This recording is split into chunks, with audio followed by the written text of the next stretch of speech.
Ryan. How are you doing today? Good. Good. And what happened today?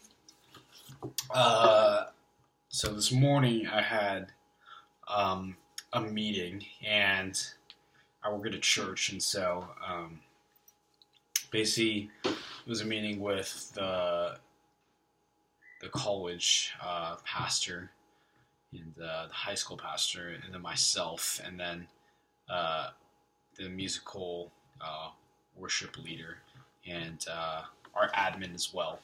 So it was just a meeting that we had this morning. Mm-hmm. And I think something I got on the meeting was basically it was kind of like we've been, usually we'll do meetings and it's kind of like a waste of, it seems like a waste of time, or it's like, we're just kind of like getting through it just to get through it. It's not really productive, or it's not very encouraging. I mean, it's like, it's very, I guess the word would be like very, it's just not productive, I guess. And so the past couple months, the meetings have gotten better, and I've been feeling more productive and feel like life-giving and more energizing. And so I think something that made this morning and some other ones different was that the guy that leads worship and does music, he shared with us just kind of like that he's been feeling disconnected from from the songs that he's been singing and leading. He's felt like this disconnect basically from his job. Like, his job is meant to do this, but he feels a disconnect. Mm-hmm. And so he's just kind of like going through the motions. And so I think he said something that's helped him is kind of being honest with that, and like wanting to kind of like being able to like see what you kind of want, but realize like the same thing that you always need is always that constant. But like the things that he was saying, like the wants that he has, like he may not want to be doing his job right now, but he knows like it's like something that he needs and that other people need is what he is doing. And so he's realizing that he's having to choose, and that's okay. Even though his wants may vary, like his needs and people's needs will always be the same.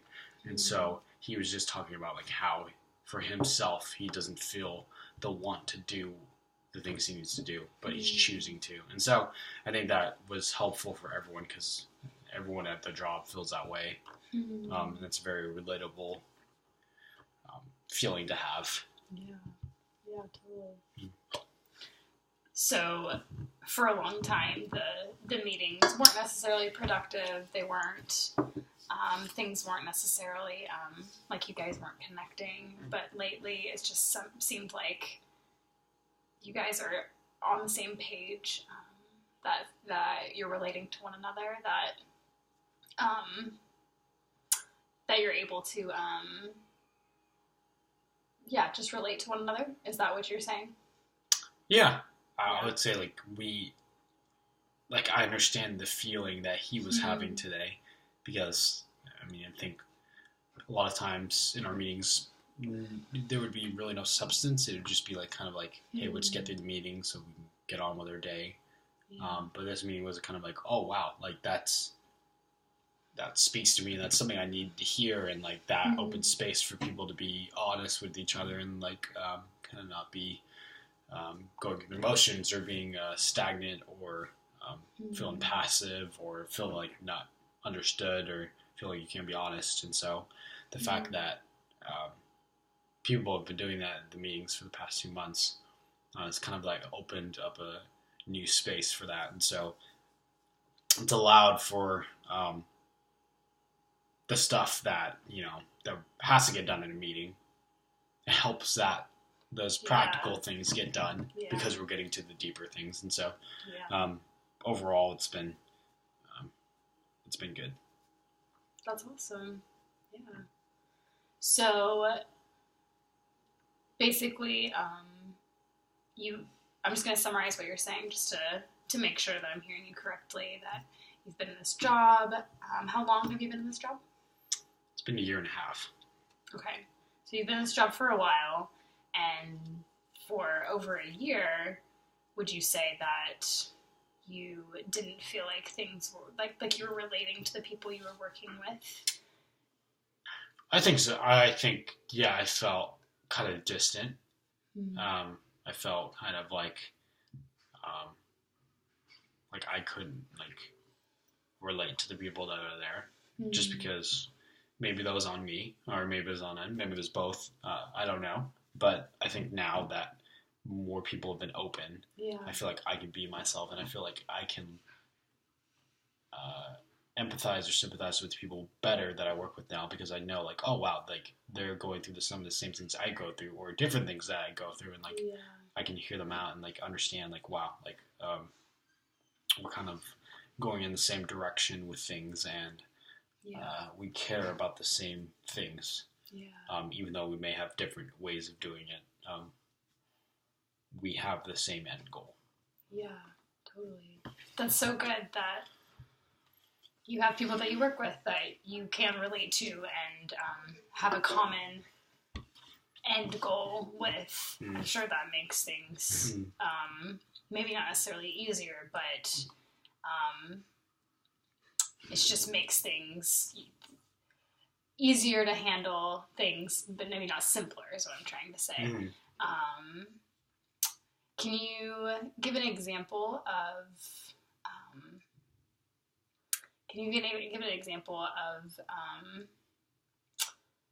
you personally? You were saying that the worship pastor that he was sharing about how what we need is consistent, but how our desires and our wants will shift.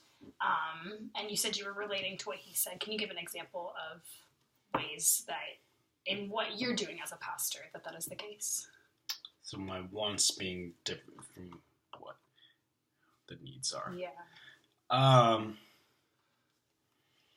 think like trial and error for knowing that middle school students need adults in their lives. They need people, not only their peers, but they also need adults that care for them and try to understand them, and don't just try to tell them not to do this and do this, not to do this and do this all the time. They need people that they can genuinely understand them and care for them. So I think knowing that's the need, that will always remain the same. But wanting to do different things, I think an example comes to mind is that I wanted to, at least I felt for a while that I think a need that we have in student ministries and working with high school students or middle school students is to go where the kids are at, and the majority of the time they spend time besides their homes, which it's really hard to be in because only parents kind of get that, or friends, is school, where they're at most of the time in the week. 5 days a week they're there, and they spend tons of hours there with people they want to be with or people they don't want to be with. And so so I saw that as a need, and so I wanted to do it. I felt like I didn't have enough. I had the drive, but I didn't have the kind of a game plan, or I did it for 2 months and just felt not productive. And so it was a little bit discouraging, and I felt like, for a little bit, I just felt like, why am I the only one that's doing this? But then, knowing that I guess this goes to a different tangent, but knowing that other people want to do that as well from other churches, and other people see it as a need too, that's encouraging. And so I think that's something that I think is needed, but I wanted to do it, but then when I started it, it was like, well, I don't know if like this is the best way to do it, because I just felt like stuck in it and like not very. Didn't feel like I was really connecting with students, and I felt like I was just doing it by myself and trying to. And so I think, looking back on that, yeah, I guess that was something that, I still feel like it's a need, but I feel like it's the want. I still want to do it, but I just want it to be different, I guess. And I've been able to express that to like Charles, he is the kind of my boss, and so beforehand, I don't think I would be able to do that, but because of these meetings, because he's been open and other people don't know, I feel like I can be more honest and be like, hey, I think this is really a need, and this is what I want to do. Like, what do you think? And so, like, even though we may disagree, or even though like we have even times we will agree, like I think it's like there's a better understanding because we have that. Because of the meetings, they've kind of helped that, I think. Yeah. So a need that you see is meeting students that are in middle school that you work with, meeting them where they're at, instead of just expecting them to come to the church and come to you. You really feel like it's important to go to them and treat and care for them in that way. But when you've done that before, has it felt kind of alone because you were the only one that was going? Yeah, I mean, I think people, like schools, understand they need more help. Parents understand they need more help, and so, I mean, it takes a village to raise a kid, and so like me trying to load and ranger it at a school is not. It's not the best way to do things. Yeah. And so I think like being having like relationships and connections with other people like helped me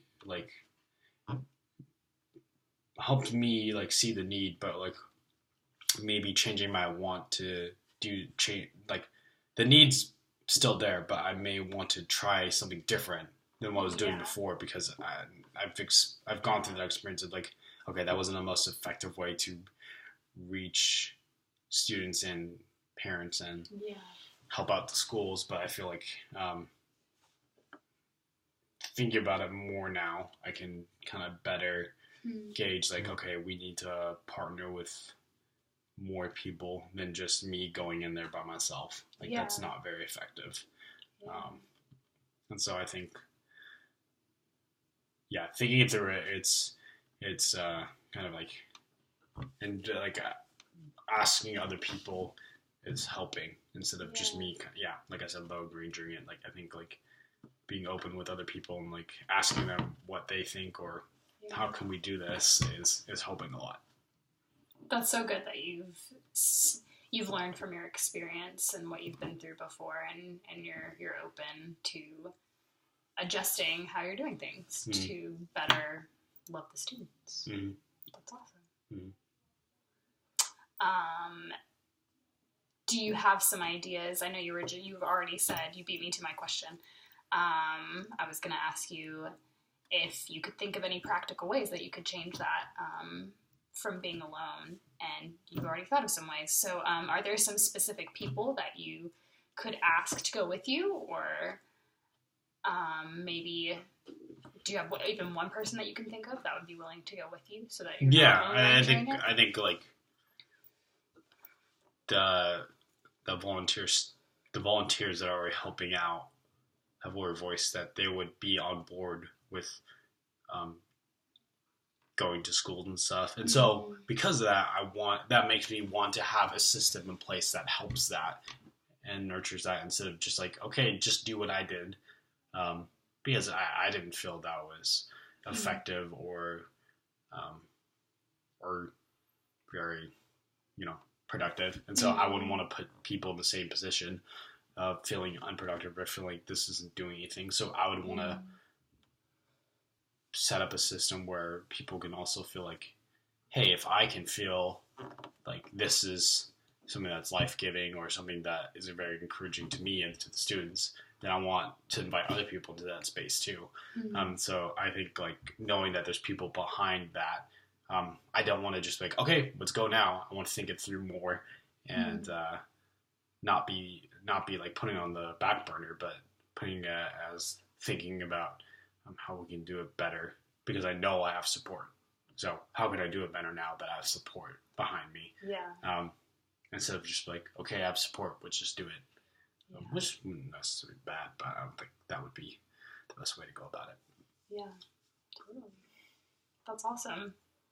So we've talked about your meeting today and how the meetings at your job have just gotten better, and all of you have been able to relate to one another more and be more honest with one another. And then from that, it's made you think more about how you apply what you were talking today about in your meeting, about how that applies to you and your ministry with middle schoolers, and specifically how even though it's not convenient to maybe go to the schools where the middle schoolers are at, you see that as a need, and you want to,